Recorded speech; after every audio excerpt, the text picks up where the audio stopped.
Tany kaseriloro anaza la via toye wacha raha toye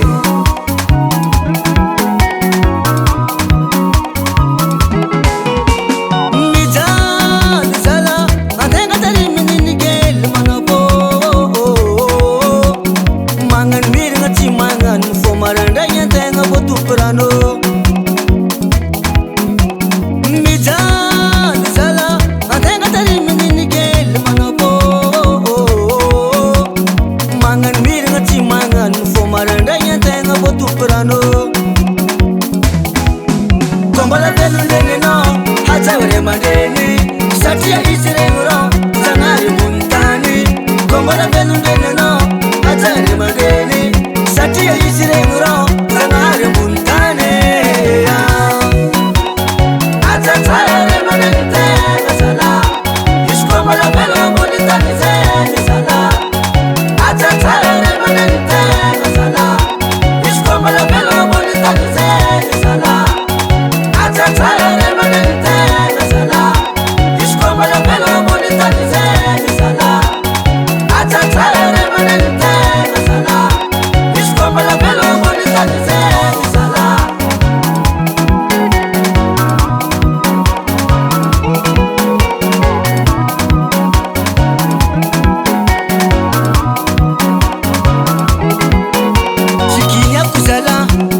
Betka kilal papas mama nuna jaketka fianga fakur matako mama ngiriza bai tu bemzana kulta fakara kara fakur matako farajab salala hadiya chikinya kuzala betka kilal papas mama nuna jaketka fianga fakur matako mama ngiriza bai tu bemzana kulta fakara kara fakur matako farajab salala hadiya Kombala belu lene no, hachawre madeni, satia isire uro, zangari muntani. Kombala belu lene no, hachawre madeni, satia isire uro, zangari muntani. Hachawre madente, sala, ishkombala belu muntani se sala. Hachawre madente, sala, ishkombala belu muntani se sala. Hachawre madente, sala, ishkombala belu muntani se sala.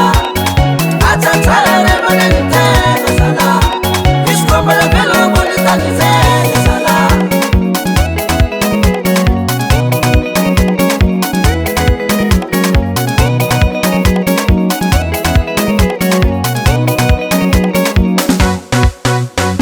Anye azala Antagnan tompony koa raha zay zala be kitikity amina avao